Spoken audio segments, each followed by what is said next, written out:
자, 11번째 썰 한번 가보도록 하겠습니다. 댓글 컨텐츠고 영상 제목: 앞으로는 결혼시장에서 여자의 경제력과 소비 습관이 필요한 덕목이 될 겁니다. 라는 영상에 달린 댓글입니다. 그동안 남자가 너무 스윗했어. 여자가 경제력이 부족하고 좀 돈을 헤프게 써도 예쁘니까. 내가 이 여자 아니면 언제 만나겠어. 남자가 책임져야지. 남자 목에 살면 되지. 그랬다가 피 보신 분도 많죠. 지금도 피 보고 있는 분도 있을 겁니다. 보통 결혼할 때 경제력은 남자의 몫이었어요. 남자가 능력이 좋아야 되고, 남자 집이 잘 살아야 되고,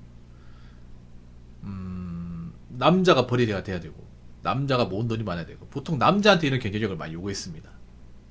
그런데 지금은 물론 남자도 마찬가지로 경제력 중요합니다. 당연히 중요한데 여자한테도 똑같이 적용된다는 거예요.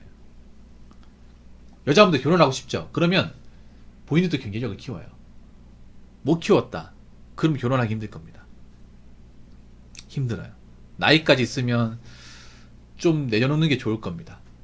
내려놓기 싫어도 내려놓게 될 겁니다. 왜냐? 결혼은 남자가 결정하는 거예요.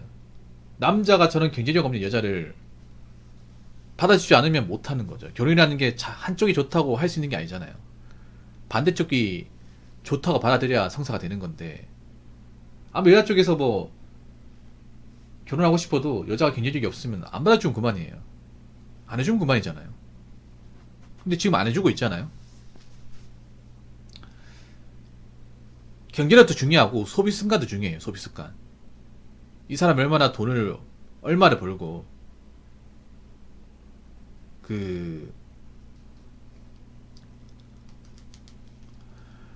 얼마를 돈을 모으는지, 그리고 사치하는데 돈을 얼마나 쓰는지, 그리고 그런 것도 볼 겁니다. 술을 얼마나 마시, 술 담배를 하는 사람인지 안 하는 사람인지 이것도 볼 거예요. 이 소비 습관에 아마 술, 담배, 문신도 들어갈 겁니다. 문신, 왁싱 같은 것도. 예. 그럼 앞으로 여자분들 중에 제대로 결혼할 수 있는 분들 많지 않을 거예요. 저만 느끼는지 모르겠지만 요즘에 길 가면 문신하신 분들 정말 많더라고요. 서울은 정말 많을 거고, 옥탄이. 홍대 가면 문신 안 한 여자를 찾기가 더 힘들걸요, 아마. 여자분들 문신 좀 특이하게, 남자들은 보통 뭐 이래저래 해가지고 이 가슴, 흉부 전체를 이제 뭐 용인 아니면 새 같은 걸 한다거나, 아니면 이제 뭐 일부 무사 같은 거 뭐 이렇게 하는 분들 있잖아요. 도배하는 경우 있죠. 그런 문신들 남자들이 보통 약간 좀 노는 분들 많이 하잖아요. 여자분들은 보통 어디를 많이 하냐면, 저도 시내 가서 봤는데 여자분들은 보통 이 귀 밑에 요 라인, 목 밑으로 내려오는 요 라인, 여기하고 가장 많이 하는 게 치골이요. 쇄골이죠. 쇄골 라인. 쇄골 라인. 그리고 손목. 그리고 발목. 네. 발목. 손가락에 한 사람도 있어요. 손가락. 허벅지도 있습니다. 문신을 하는 건 자유라고 생각하는데, 자기 돈 하는데 뭐가 대수냐 생각할 수 있겠지만, 뭐 죄송하지만 문신을 한 분들 중에 좀 우리가 알고 있는 일반적인 정상적인 직업을 가진 분들은 남녀 마찬가지로 별로 없습니다. 저는 문신을 남자가 든 여자가 든 별로 다 안 좋게 봐요. 여자라고 해서 안 좋게 보는 게 아니라, 보통 술, 담배, 문신을 같이 한 분들 중에 이 경제력과 소비 습관이 안 좋은 분들이 많아요. 그러니까 여자가 술, 담배, 문신 같이 했다는 건 노는 걸 좋아한다는 거, 밤문화를 좋아하는 거예요. 집안에 그냥 방콕하는데, 집순인데 이 세 가지 같이 할 가능성이 없어요. 보통 문신한다는 건 뭐냐면, 그런 분들 노출하는 걸 좋아하고 몸매 자신 있는 분들, 그런 분들이 많이 해요. 그래서 보면 이제 좀 중요 부위 빼고 다 드러낸다거나 짧은 옷을 입는다거나 그런 분들이 많아요. 그리고 자기 몸매를 뽐낼 수 있는 곳이 아니에요. 없어. 클럽 같은데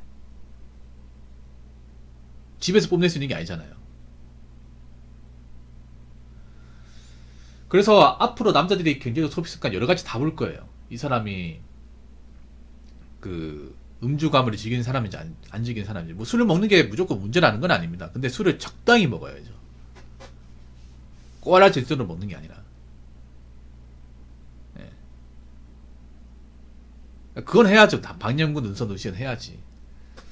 눈썹은 없는 분도 많으니까 여자분들 중에 해야죠. 그래서 저기에 미달되는 분들은 앞으로 결혼하고 싶어도 못할 겁니다. 어쩔 수 없어요. 남자가 책임지고 먹여 살리는 거 힘들어요. 너무 힘들어. 그리고 저렇게 여자분들 중에 모아놓은 거 없고 제대로 일해본 적 없는 사람들 중에 멀쩡한 여자가 별로 없더라고요. 대체로. 그리고 그런 사람이 엄마가 된다 하더라도, 아내가 된다 하더라도 보통 역할을 못하는 분들이 많더라고요. 역할을 못하면 같이 사는 가족들이 힘들어져요. 자녀도 힘들어지고 남편도 힘들어져. 자, 댓글 한번 읽어보도록 하겠습니다. 지극히 상식적인 요구와 개념인데 이제서야 한국에 정착됐나 봅니다. 호의가 계속되니 걸린 줄 아는 여성분들이 많았던 게 사실이죠. 연애를 처음 시작하면 눈 돌아가 기본 사고를 못하는 분들 많을 겁니다. 모아놓은 저축과 습관 뒤 딱 한 가지만 눈여겨보세요. 그녀의 어머니. 부가적으로 그녀의 아버지 모습이 당신이 20년 뒤에 받게 될 처지이며 대우입니다. 그리고 좀 있는 집안은 그것도 본다고 들었어요. 오탄이 마실 건데 좀 있는 집안은요, 뭐 여자 능력도 중요하지만 여자 부모님 가족 관계를 봅니다. 좀 있는 집안은 만약에 있는 집안의 남편 이제 남자가 여자가 결혼하잖아요. 뭘 보냐 하면 이혼 유무 봅니다. 특히 그걸 싫어해요. 호르몬 밑에 자란 걸 정말 싫어합니다. 이 결격 사유예요. 돈 있는 집안에 칼같이 걸러냅니다. 여자가 아무리 능력이 좋아도 이혼 가정에 자랐네. 엄마 밑에 자랐네. 이러면 안 좋게 봐요. 왜냐하면 이게 그런 게 있어요. 뭐냐 하면 보통 이혼 가정에 자란 분들이 많잖아요. 아들이 딸인데 여자분들이 대체로 이혼 가정에 자라면 정서가 좀 불안해. 대체로 피의식 같은 게 있습니다. 보통 어머니들이 이혼하고 나서 잘 살아야 되는데 잘 살지 못하는 분들이 많아요. 그러면 이제 자기가 결혼을 실패했다는 그 트라우마나 아니면 이제 전 남편에 대한 원망 같은 것들을 자녀한테 푸는 경우가 많아. 그럼 딸이 그런 거 보고 자란단 말이에요. 여자가 특히 정서적 영향을 많이 받습니다. 그런 피해의식 같은 게 은연중에 노출될 가능성이 커요.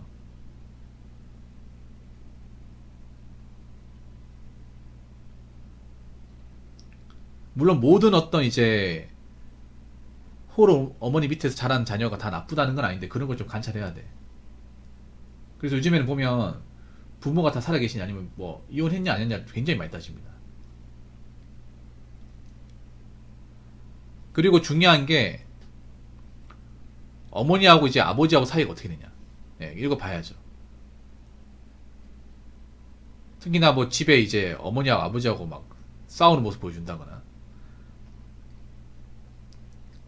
아니면 이제 제대로 아까리 못하는 모습 보여준다거나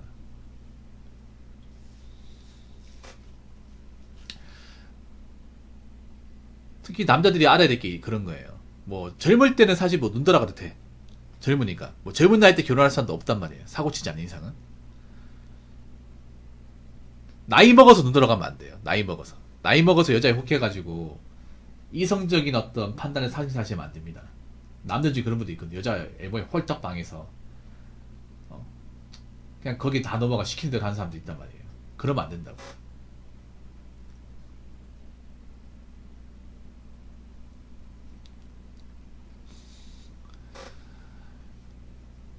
그래서 철저하게 봐야 됩니다.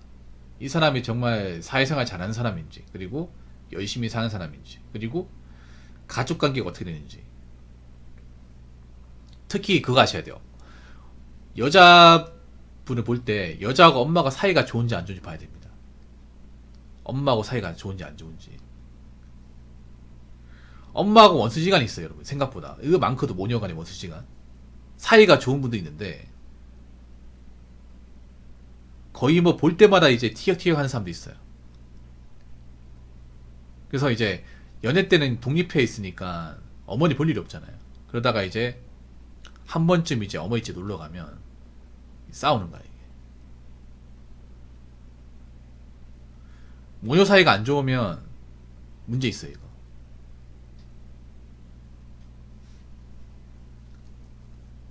왜냐하면 그런 이제 피해의식 같은 거를 이제 남친한테 쏟아낼 가능성이 크단 말이에요.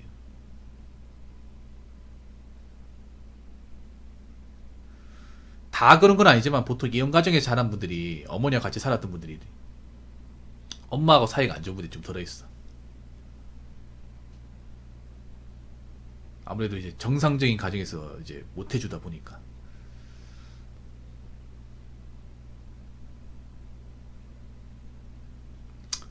요즘엔 정말 봐야 될 게 많은 것 같아, 진짜. 원래 근데 이렇게 했어야 돼, 결혼할 때. 원래. 옛날에 그런 말 했단 말이야. 너무 남자가 따지면 안 된다. 그냥 서로 적당히 맞으면 해라. 이런 말 했는데, 적당히 맞아서 했더니 이 꼴하지 않았잖아, 지금 결혼이. 뭐 이런 말, 옛날에 그런 말 했단 말이야. 아이고, 남자 까탈스럽게 너무 따지면 결혼 못 한다. 노총각 되고 싶나. 그냥 서로 살다 보면 다 뭐, 겪어 나가는 거고, 극복해 나가는 거지. 이런 말 했단 말이에요. 근데, 그렇게 결혼했더니, 이 사람 났는데요? 설거지 맛통론의 주인공이 돼버렸는데요? 따져야 됩니다. 설령 파혼 되더라도 따져야 돼. 우리 알아야 될 게 있잖아요. 결혼 문화 좀 바꿔야 됩니다. 파혼해도 괜찮아, 이제. 파혼한다고 손가락질 하는 사람 아무도 없어요. 우리 잘했다 그럽니다. 박수 쳐, 요즘에는. 야, 그래. 혼인신고 안 한 것보다 낫지. 야, 파혼은 기록도 안 남잖아. 돈 안 깨졌네, 다행이다. 요즘 이렇게 얘기해요, 진짜. 아, 그래, 잘 깨졌다. 나 혹시나 걔랑 결혼할까 싶어가지고 얼마나 노심초사했는지 알아? 처음부터 마음에 안 들었어. 내가 몇 번 말렸잖아. 잘 생각했어. 요즘 이런 세상이. 옛날에는 파혼했다고 하면, 아이고, 이 망할 자식아. 어? 그냥 참고 살지 왜 파혼하냐. 왜 집안망 시키냐. 주변에 결혼한다고 다 얘기해놨는데. 이런 하거든요, 부모님들이.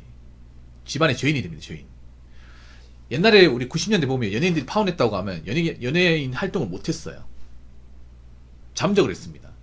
그만큼 파혼 영향이 캤어요, 여러분. 옛날에. 연예인들이 파경이라고 하죠, 파경. 파경 같은 거 이제 기사에 실리면 그 해당 연예인들은 활동을 안 했습니다. 활동 중단했어요. 그만큼 영향이 컸어, 파혼이. 근데 지금은 뭐 파혼하는 케이스가 워낙 많다 보니까 아무도 신경 안 쓰잖아요. 왜 파혼한 건 다행으로 여기지 않습니까? 아무튼 남자분들 잘 들으세요. 설령 결혼 전에 사귄다 하더라도 안 맞으면 갈라서면 됩니다. 안 맞으면. 아니다 싶으면 내가 감당하기 힘들다.